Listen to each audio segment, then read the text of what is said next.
Today we will go on in the study of music reading and practicing with these new exercises with melodic intervals. In this case, we will have some wider intervals. So, for example, we have some sixth intervals or seventh intervals, and of course we must be more confident in finding notes very quickly, since these intervals are wider.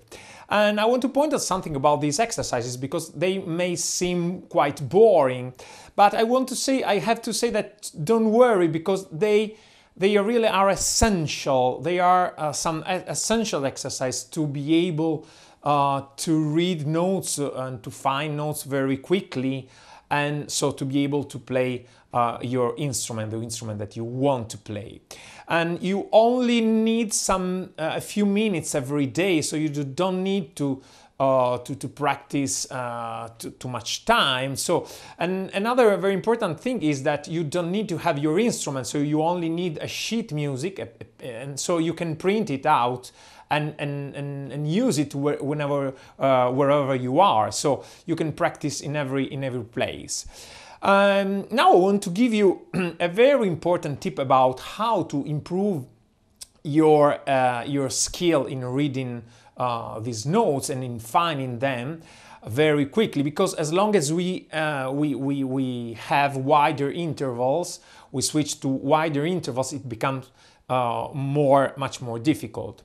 And so to understand how to improve your skill, you must remember that we started from when we talked about the pitch of notes and names of notes. We started from a reference sound, which was, for example, middle C, and we started from that sound. So we always use this as a reference. So in this way we know that the higher note is called D, then the higher is called E. But we always start from a sound, from a note, and so we always consider the relationship between this note and another note. So at the beginning we use this skill. So we start from one note and we consider the relationships with this note of our note that we have to read with a reference note. So what we have to do if we want to improve our skill in reading notes very quickly is to start identifying each note on its own without considering its relationships with other notes. So what we have to do is to start learning that the note on the first line is an E note, the note on the second line is a G note, the note on the third is B, the note on the fourth line is D, the note on the fifth line is F. And the same, of course, for the spaces. So on the notes on the first space is F. So without considering that, okay, where is C, middle C? It is here. So I have to consider that F is 1, 2, 3. Okay, so I have to count C, D, E, F. No, we have to stop using this method. We must use another method to improve our skill. So please remember to start identifying each note on its own. So the second line, third line. So this is the right way to memorize them and to learn them.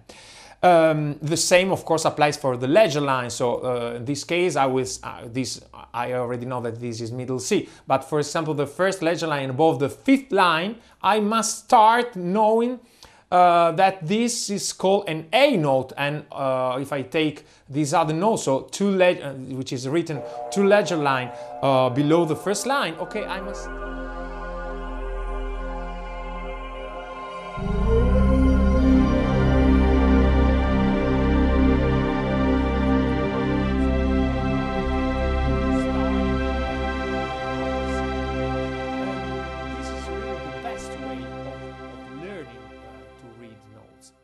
Another very important tip that I want to